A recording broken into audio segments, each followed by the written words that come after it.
एक नासूर को अंग्रेजों ने जो इंट्रोड्यूस कराया था मिर्ज़ा कादियानी को, उस आप मुझे गाली दें, आप मेरे खानदान को गाली दें, मैं बर्दाश्त करूंगा।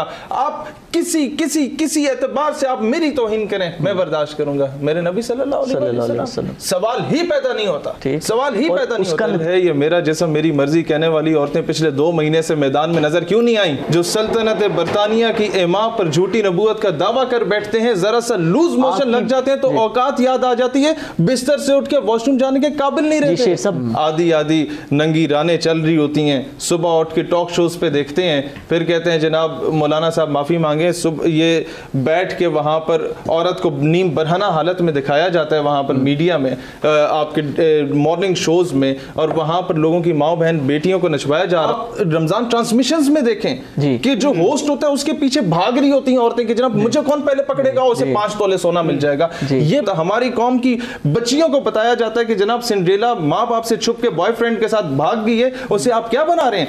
टीवी पे बागी के नाम से ड्रामा चलाया जाता है और उसमें दिखाया जाता है कि जनाब कंदील बलोच इज बीइंग आइडलाइज्ड। हमारी बेटी कौम की आफिया सिद्दीकी को लेके गए हैं, आज तक उस पे बात किसी ने। वजीर आजम इस बात का ऐलान करें, तमाम ब्यूरोक्रेसी में, तमाम वज़रा में अगर कोई शख्स 2 चीजों में मुलव्वस हुआ, नंबर 1 औरत वुमनाइजिंग, नंबर 2 शराब नोशी में, तो ही शुड बी एक्सपेल्ड। तो फिर दुनिया हमारी कौम में फहाशी अलानिया तौर पर होने लगती है। तो इंसान जब सूदी निज़ाम को अपना लेता है तो वो अल्लाह ताला से ऐलान जंग कर बैठता है। ठीक। और फिर अल्लाह ताला जब सबक देने पे आता है तो पहले एक मुल्क को, चाइना की एग्जांपल ले लें, उसे अपनी मईशत के मेराज पे पहुंचा देता है और फिर पटक के जमीन पे मार देता है। अल्लाह। और फिर उसके बाद अगर आप देखें, जहां तक फहाशी की बात है, मेरा सवाल है, ये मेरा जिस्म मेरी मर्जी कहने वाली औरतें पिछले 2 महीने से मैदान में नजर क्यों नहीं आई? सर बात ये है कि ये बड़े बड़े मगरूर लोग जो सल्तनत बरतानिया की इमाम पर झूठी नबूवत का दावा कर बैठते हैं, जरा सा लूज मोशन लग जाते हैं तो औकात याद आ जाती है, बिस्तर से उठ के वॉशरूम जाने के काबिल नहीं रहते। शेर साहब, बड़ी अहम गुफ्तगू आपकी यहीं से कंटिन्यू करेंगे। हमारे साथ पीर नूरुल हक कादरी साहब जो कि वजीर मजहबी अमूर हैं और एक खानकाह से भी मुंसलिक हैं, हमारे साथ लाइन पे साहब। जो दोस्त अहबाब तशरीफ फरमाए उनको भी मैं सलाम और एहतराम पेश करता हूँ। वालेकुम अस्सलाम। ये वायरस आया क्यों है, इसकी तरफ किसी ने तवज्जो ही नहीं दी आज तक। जी सर, इसकी सबसे बड़ी वजह एक तो आपके पिछले कोई 1.25 साल से नहीं, पिछले 72 सालों से लगा हुआ मकबूजा कश्मीर का कर्फ्यू है, नंबर 1। नंबर 2, जिस पे बात करने से दुनिया डरती है, यूहार के 2 मिलियन मुसलमानों को डिटेंशन कैंप्स में रखा हुआ था। उनको कुरान पढ़ने की इजाजत नहीं थी, मुसलमान नाम रखने की इजाजत नहीं थी। और जब ये सारा कुछ होता है और उसके बाद तीसरी, आप ये देखें दुनिया में सबसे ज्यादा कौन से ममालिक अफेक्ट हुए कोरोना वायरस से? America number 1, Italy number 2। अच्छा, अमेरिका क्यों है? 1 बाय 1 आए इस पे। अमेरिका अफेक्ट हुआ। लेबनान में जुल्म किसने किया? इराक में जुल्म किसने किया?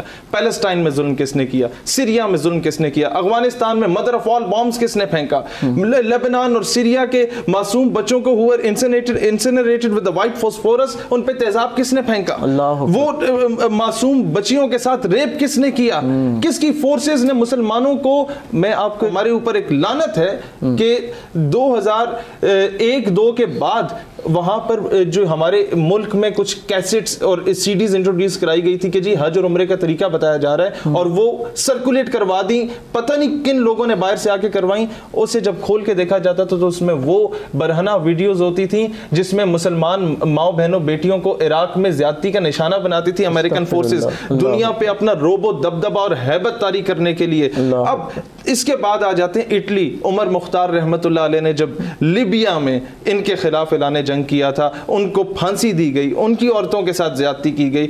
आज वो इटली का ही जुल्म था और अमेरिका रशिया का ही जुल्म था सीरिया में, जो वो मासूम सा बच्चा था, कहता था कुछ महीने पहले मैं अल्लाह के पास जाके सब कुछ बता दूंगा। शायद अल्लाह ने उसकी सुन ली, उसने जाके सब कुछ बता दिया। और इटली आज क्या कहता है? जो अबाए पे वो मुल्क पाबंदी लगाया करते थे, आज वो कहते हैं हम जमीनी सारे रास्ते इस्तेमाल कर लिए, अब हम आसमान की तरफ देख रहे हैं कि वहां से कोई कुव्वत आएगी। इसके बाद आ जाए स्पेन, मस्जिद कुर्तबा के साथ क्या हुआ, स्पेन में अजान पे पाबंदी लगा दी गई थी। ये हमारे बड़े बड़े जो ये बड़े बड़े OA लेवल्स के स्कूलों के बच्चे जो अप्रैल फूल मनाने में थकते नहीं है, इन्हें ये नहीं पता कि 1 अप्रैल को स्पेन ने मुसलमानों जो मुसलमान थे उन्हें बहरी जहाज में बिठा के कहा था कि तुम्हें अरब ममालिक में, मुसलमान ममालिक में भेजेंगे, उन्हें गिरा दिया था और उसी की पादाश में मनाया जाता है और हम लोग मना रहे हैं। अच्छा, मजीद आगे आए, आपके पास अगला मुल्क आ जाता है, स्पेन हो गया, इटली हो गया। आज स्पेन के हर गली मोहल्ले में अजानें हो रही हैं। अल्लाह अकबर। आप अंदाजा करें, आज बरतानिया की हर गली मोहल्ले में अजानें हो रही हैं। आज डोनाल्ड ट्रंप कहता है ईसाई सारे गिरजाघरों में चले जाएं, इबादत करें। आज डोनाल्ड ट्रंप कहता है मुसलमान जो है वो अजानें दें। आज वापस उस तरफ लौट रहे हैं। दुनिया का निज़ाम सर उसी तरह चल रहा है। सुबह हो रही है, शाम हो रही है, सूरज निकल रहा है, तारे निकल रहे हैं, गर्मियों की आमद है, बारिश अपने वक्त पे हो रही है। कुछ रुका है तो इंसान का निज़ाम रुका है। ये जो टेक्नोलॉजी पे अपनी इतना ज़्यादा यकीन रखते थे, मैं आज भी अपनी कौम से कहूँगा, अपने गवर्नमेंट से कहूँगा कि अल्लाह पे यकीन करो। तुम्हें दुनिया के किसी अक़वाम मुत्तहिदा, तुम्हें IMF, तुम्हें वर्ल्ड बैंक, तुम्हें अमेरिका, बरतानिया, जर्मनी, फ्रांस, इनके गिट्टों में बैठ के भीख नहीं मांगनी पड़ेगी। तुम अल्लाह पे यकीन रखो। अफगानिस्तान ने यकीन रखा था ना, रूस को मुंह की खानी पड़ी थी। अफगानिस्तान ने अल्लाह पे यकीन रखा था ना, अल्लाह को पामर दिए, मोमिन पे भरोसा, इब्लीस को यूरोप की मशीनों का सहारा। आज अमेरिका पीस डील करने पे मजबूर हो चुका था। वो जो मर्जी साजिश करे, आप ये देख लें, दुनिया की बड़ी बड़ी टेक्नोलॉजीज इसके आगे आके ज़ेर हो चुकी है। हमारी तरबियत में फुकदान है। हमें आप मुफ्ती साहब से पूछें, इनके और इनके बुजुर्गों के दौर में माएँ जब बच्चों को लोरियां देती थी ना, तो अल्लाहू अल्लाहू और नाते सुना के सुलाया करती थी।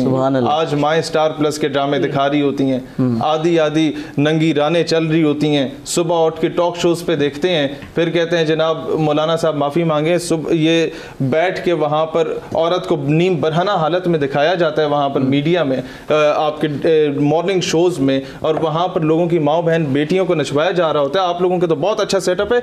कई आप रमज़ान ट्रांसमिशंस में देखें कि जो होस्ट होता है उसके पीछे भाग रही होती हैं कि जनाब मुझे कौन पहले पकड़ेगा, उसे 5 तोले सोना मिल जाएगा। ये बकवासात जब होंगी तो हम लोग कब बंदे के पुत्र बनेंगे? आज